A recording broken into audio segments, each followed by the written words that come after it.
The Princess with the Iron Heart.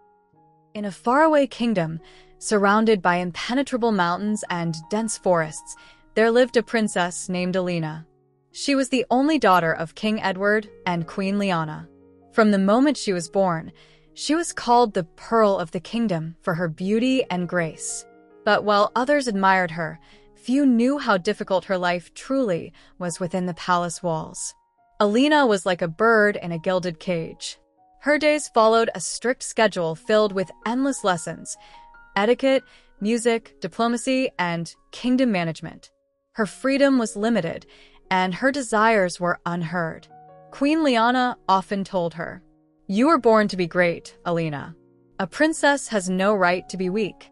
Alina would nod silently, but deep within her heart burned a dream of living a life where she could make her own choices. An impossible choice. When Alina turned 14, the king and queen began planning her marriage. They chose a prince from a neighboring kingdom, a young man named Garin, infamous for his cruelty.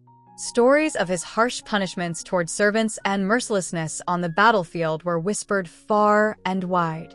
When Alina learned of this, her heart filled with despair. For many nights, she lay awake, dreading the thought of her life becoming an endless prison if she were forced to marry such a man. One night, while her parents hosted envoys from Garin's kingdom, Alina made a bold decision. She fled the palace, leaving behind a brief note. "Forgive me. I cannot live the life you've planned for me. A world beyond the walls." Alina had never seen the villages of her kingdom before. Her journey began with tentative steps through narrow streets, where the smell of freshly baked bread filled the air and the laughter of children echoed around her. For the first time, she saw how ordinary people lived and realized how different their joys and struggles were from her life in the palace.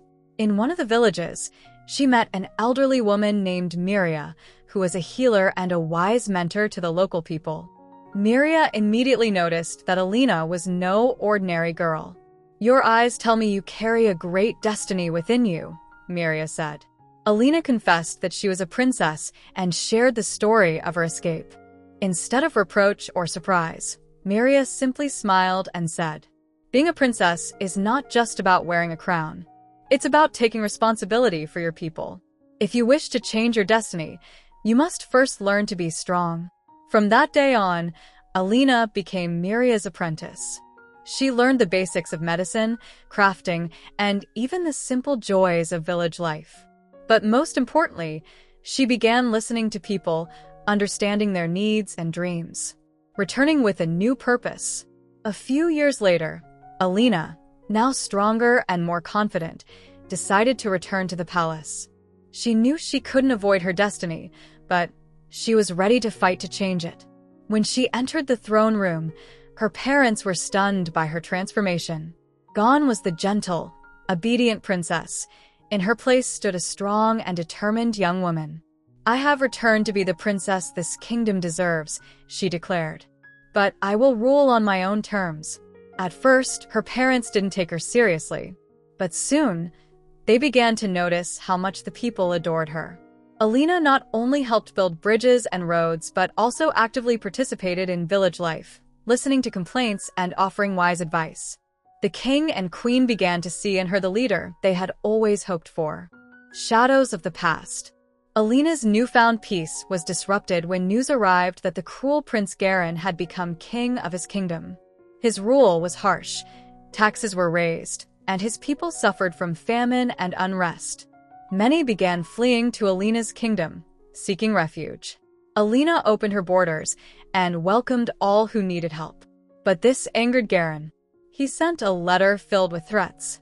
"If you do not return my subjects, I will march my army into your lands and destroy you." Alina knew her kingdom was not ready for war.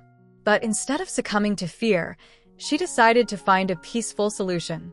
The quest for wisdom. She set out on a journey to seek allies. In neighboring kingdoms, she met rulers who admired her courage and wisdom. Many of them offered their support. Along the way, she met Kale, a mysterious wandering warrior. Kale was not only a skilled swordsman, but also a master strategist. He offered to help Alina, and sensing his good intentions, she accepted. The Battle of Wits. When Garen's army approached the kingdom's borders, Alina and Kale were ready.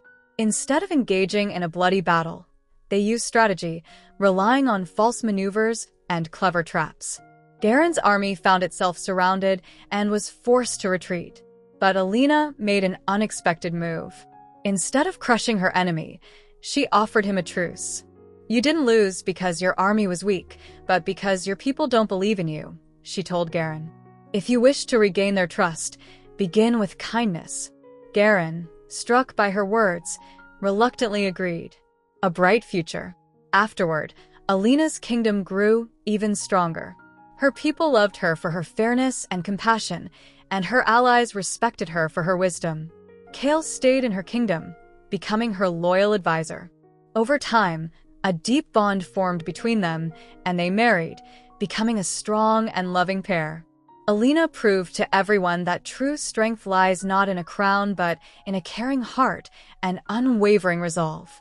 And so, they lived happily ever after, inspiring other kingdoms with their example.